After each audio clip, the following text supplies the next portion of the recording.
My dear students, आज हम लोग इंटरनल रिकंस्ट्रक्शन पे काम कर रहे हैं। My dear students, I am doctor Kumar A.N. Shahdeo, HOD commerce, Marwari college Ranchi, a constituent and autonomous unit of Ranchi University, Ranchi. The topic we have taken today is internal reconstruction. ये become semester 4 का core paper 9 है और corporate accounting के तहत internal reconstruction अभी जो दुनिया में सिचुएशन है उसके हिसाब से बहुत इम्पॉर्टेंट है। अमलगमेशन और इंटरनल रिकंस्ट्रक्शन ये दोनों अभी ग्लोबली इम्पॉर्टेंट है और ख़ास करके हम लोग के कंट्री के लिए इंटरनल रिकंस्ट्रक्शन जो है वो इन थिंग है, मतलब सबसे ज़रूरी चीज़ है इसको समझना। Accountancy is the language of business कहते हैं और इसके अंतर्गत जो इंटरनल रिकंस्ट्रक्शन है ये अपना वाइटल रोल प्ले करता है। कैसे देखें आप, internal reconstruction is the process of reorganisation of a company. It involves the reorganization of the financial structure of the company, either by winding up or without winding up.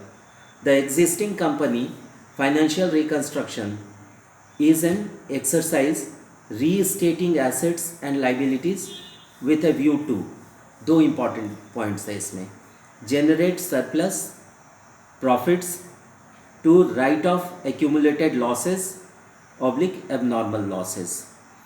चाहे तो हम लोग के लिए सरप्लस जनरेट करने का ये बहुत सशक्त माध्यम बन सकता है, या number 2 raise cash to facilitate turn around additional balancing equipment, upgrading assets to usable condition, modernisation etcetera.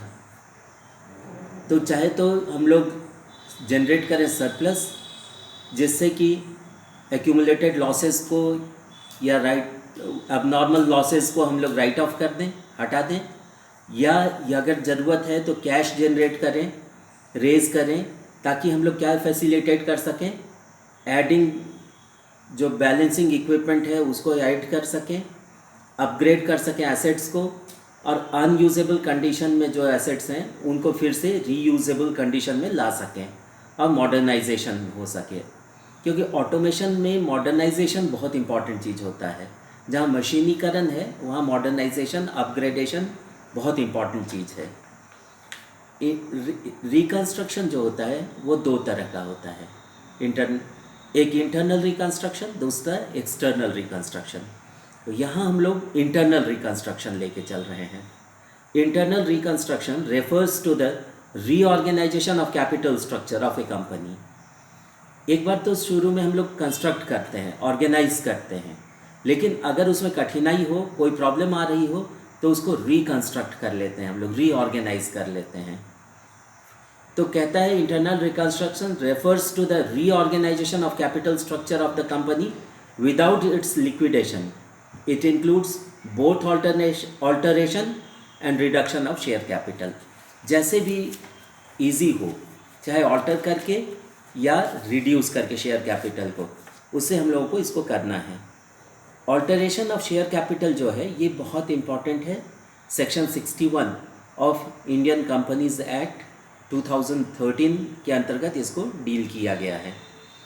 कहता है if articles provide by passing an ordinary resolution 61 in general meeting and duly confirmed by the tribunal, alteration can be made in the share capital.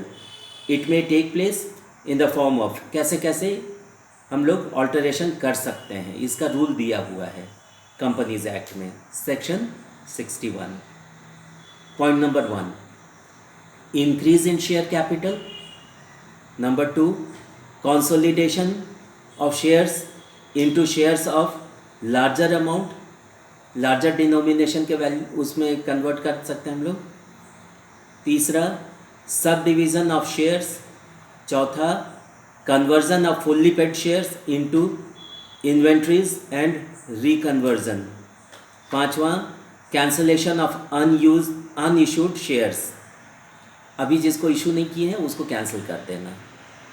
Such alteration must be notified and a copy of the resolution should be filed with the registrar of companies within 30 days after date of passing of such resolution। अब इसमें आता है कि जब हम लोग alteration कर लिए हैं तो इसका अकाउंटिंग एंट्रीज कैसे करेंगे। Point number 1, increase in share capital. सबसे पहले तो होता है कि शेयर कैपिटल को बढ़ा दे अगर ज़रूरत है इंटरनल रिकंस्ट्रक्शन में। तो इसमें होगा share capital of the company can be increase in 2 ways. पहला है इंक्रीज इन ऑथोराइज्ड कैपिटल और नंबर 2 है increase in issued capital within the limits of authorised capital.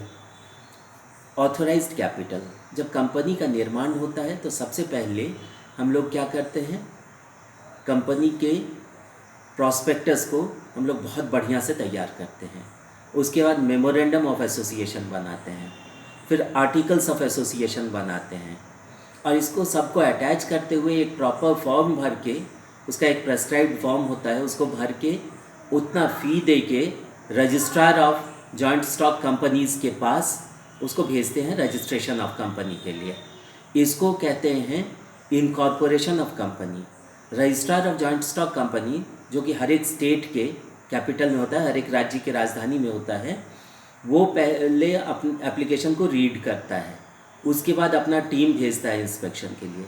जब वो हर तरह से संतुष्ट हो जाता है तो वो रजिस्ट्रेशन कर देता है कंपनी का। इसको सर्टिफिकेट ऑफ इनकॉर्पोरेशन बोलते हैं। और जब कंपनी को सर्टिफिकेट ऑफ इनकॉर्पोरेशन मिल जाता है तब वो फिर से एक परमिशन मांगता है रजिस्ट्रार से, certificate of commencement of business, और तब बिज़नेस स्टार्ट होता है। तो इसमें एक जो मेमोरेंडम ऑफ एसोसिएशन होता है इसमें 5 क्लॉज होता है। इसमें सबसे इम्पॉर्टेंट है कैपिटल क्लॉज। और कैपिटल क्लॉज के शुरू में रहता है कि पूंजी किस रूप में रहेगा। तो सबसे पहला चीज़ होता है जो बैलेंस शीट के लेफ्ट हैंड साइड में हम लोग कैपिटल एंड लाइबिलिटीज़ साइड में दिखाते हैं, उसमें होता है कैपिटल, ऑथोराइज्ड कैपिटल कितना रहेगा, या रजिस्टर्ड कैपिटल कितना होगा, या नॉमिनल कैपिटल कितना होगा। वो पूंजी होता है जो जब व्यवसाय अपने सबसे अच्छे स्थिति में रहता है, सभी अपॉर्चुनिटीज़ का जब लाभ लेना होता है व्यवसाय को, तब जो जनता से, शेयर होल्डर्स से मांगती है पैसा, उसको ऑथोराइज्ड कैपिटल कहा जाता है। इसको बैलेंस शीट में कैपिटल में सबसे पहले ऊपर दिखा के बाएं साइड में, और उसको क्लोज कर दिया जाता है अमाउंट कॉलम में। इसके बाद होता है हम लोग के पास इशूड कैपिटल, जितना हम लोगों ने मांगा है जनता से, इशू किया है जितना शेयर्स, और कॉल्ड अप कैपिटल, जितना मांगे हैं पैसा। और तीसरा होता है सब्सक्राइब्ड कैपिटल या पेड अप कैपिटल, जो जनता ने दिया है। जैसे अभी आप लोग मार्क किए होंगे माय डियर स्टूडेंट्स, आप लोगों ने देखा कि अभी रिलायंस इंडस्ट्रीज़ लिमिटेड का राइट्स इशू निकला था 20 मई को, और उसका क्लोज हुआ 3 जून को। जिन शेयर होल्डर्स के पास पहले से शेयर्स होता है उन लोगों को राइट्स इशू दिया जाता है। तो ये राइट्स इशू के अंतर्गत लोगों ने कंट्रीब्यूट किया अपना, जो देना था, पैसा देना था, सब्सक्राइब करना था, और ये बहुत बड़ा ओवर सब्सक्रिप्शन हुआ। मतलब जितना कंपनी ने मांगा उससे बहुत अधिक पैसा लोग इस प्रत्याशा में दे दिए कि शायद कंपनी के पास शेयर्स बचे तो वो हम लोगों को इशू कर सके। और ये अपने आप में अभी के समय के हिसाब से, जबकि पूरी दुनिया में आर्थिक डगमगाहट है, तो उस समय अगर राइट्स इशू पे ओवर सब्सक्रिप्शन हो रहा है तो ये अपने आप में एक बहुत उत्साहवर्धक चीज़ है। कैपिटल मार्केट को रिवॉल्यूशनाइज करके रख दिया इसने। तो ऑथोराइज्ड कैपिटल ये पहला बोलता है कि इंक्रीज इन ऑथोराइज्ड कैपिटल, हम लोग ये कर सकते हैं कि ऑथोराइज्ड कैपिटल को बढ़ा दे सकते हैं।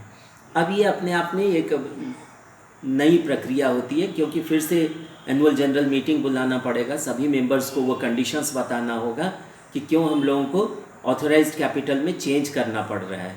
और जब एक प्रॉपर रिजोल्यूशन हो जाएगा उसका, तो उस रिजोल्यूशन की कॉपी के साथ हम लोगों को फिर registrar of joint stock companies के पास एप्लीकेशन देना पड़ता है। तो ये इंटरनल रिकंस्ट्रक्शन के लिए एक बहुत महत्वपूर्ण कदम होता है। दूसरा है increase in issued capital within the limits of authorised capital. ये आसान होता है क्योंकि ऑथोराइज्ड कैपिटल पहले से ही हम लोग का, रजिस्टर्ड कैपिटल पहले से ही मेंशन्ड है इसलिए हम लोगों को ये अधिकार है, कंपनी को ये अधिकार रहता है कि वो ज़रूरत हो तो इशूड कैपिटल को वो बढ़ा सके। मतलब जनता से जो पैसा मांगी जाती है, जो शेयर्स के लिए कंट्रीब्यूट करने के लिए कहा जाता है, उसको बढ़ा के मांग सकती है जनता से कंपनी। तो ये आसान चीज़ है, ये किया जा सकता है। Increase in issued capital within the limits of authorise capital, इसको डील किया गया है इंडियन कंपनीज एक्ट 2013 के सेक्शन 16 सबसेक्शन 1 क्लॉज ए में। माय डियर स्टूडेंट्स, दूसरा पॉइंट जो है वो है ऑल्टरेशन ऑफ शेयर कैपिटल में दूसरा पॉइंट जो है वो है increase in share capital in similar is increase in share capital is similar to a fresh issue of share capital. अगर शेयर कैपिटल आप इंक्रीज कर रहे हैं तो वो fresh issue of share capital की तरह होता है। For accounting procedure in relation to fresh issue of shares, जैसे उसमें आपको करना पड़ता है वही प्रोसेस इसमें भी आपको लेके चलना है। पॉइंट नंबर 2 सब पॉइंट 2 जो है वो है कंसोलिडेशन ऑफ शेयर्स। शेयर्स के पोजीशन को कंसोलिडेट करना, सुदृढ़ करना, मजबूत करना। Consolidation of shares, consolidation of shares means conversion of existing shares of smaller amounts into shares of larger amounts। जो स्मॉलर डिनोमिनेशन के शेयर्स थे उनको लार्जर डिनोमिनेशन के शेयर्स में कन्वर्ट कर देना। Sometimes the company decreases the number of existing shares and increases the face value of existing shares. ये हो गया सेक्शन 61 सबसेक्शन 1 क्लॉज बी। एक एग्जाम्पल ले लेते हैं हम लोग। A company having equity shares of ₹10 each, 10 lakh का इक्विटी शेयर्स ए कंपनी के पास है, divided into 1 lakh shares of ₹10 each. 1 lakh shares 10 रुपया वाला में डिवाइड किया गया है इसको। Decides to convert the share capital into shares of ₹100 each. ये 10 रुपया वाला जो शेयर था इसको कन्वर्ट करके 100 रुपया वाला शेयर में करना चाहती है कंपनी, लाना चाहती है, बदलना चाहती है। Thus the shares are consolidated into 10,000 shares of ₹100 each। पहले 10 लाख शेयर्स थे जो कि 1 लाख शेयर्स में डिवाइडेड थे 10 रुपया वाले में। अब इसको हम लोग 10 लाख शेयर्स को फिर से हम लोग कर रहे हैं 10,000 shares of ₹100 each. Accounting entry कैसे होगा? पहले पुराने को डेबिट करते हैं और नए को क्रेडिट करते हैं।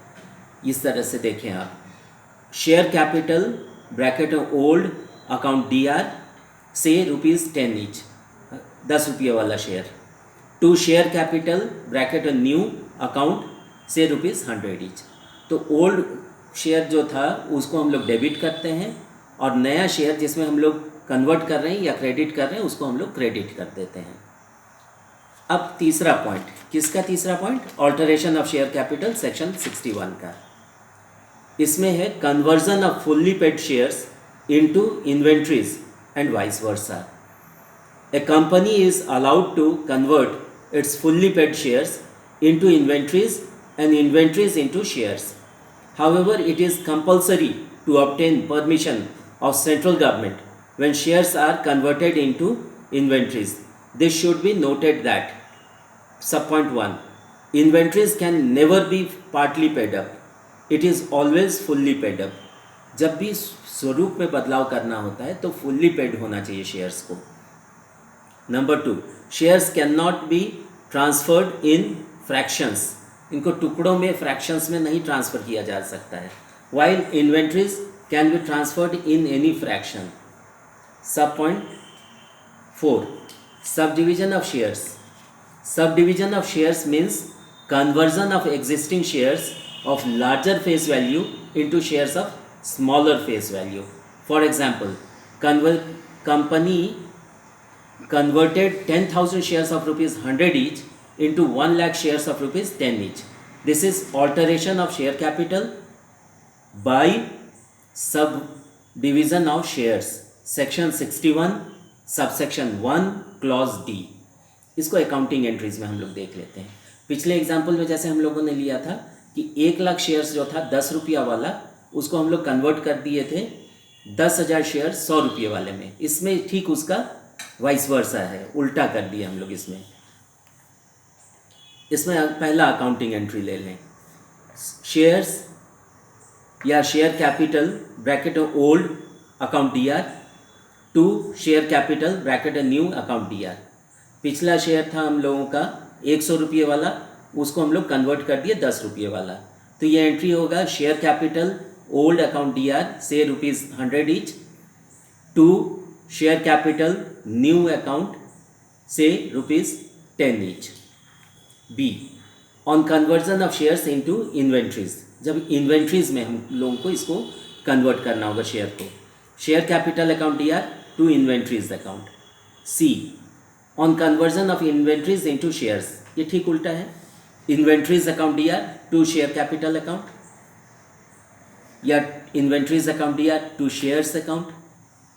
Point number 5, by cancellation of unissued share capital, a company can cancel such share capital which has not been issued and no person has agreed to take it up।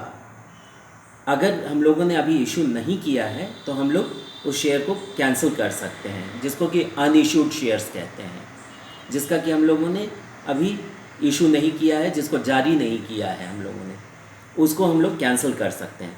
Section 61 subsection 1 clause ई, ये हुआ आपका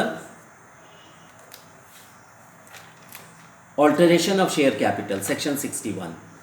अब आता है accounting entry. Accounting entry, while cancelling the unissued shares capital no accounting entry is recorded, rather a detailed comment is given and balance sheet is amended. अगर हम लोगों ने अभी तक उसको नहीं किया है, किसको, वाइल जिसको कैंसिल कर रहे हैं अनइश्यूड कैपिटल को, तो उसमें ज़रूरत नहीं है अकाउंटिंग एंट्री का, एक खाली फुट नोट वहाँ देना ज़रूरी है, डिटेल्ड कमेंट उसमें रहना ज़रूरी है ताकि बैलेंस शीट को अमेंड किया जा सके। Thank you and all the best.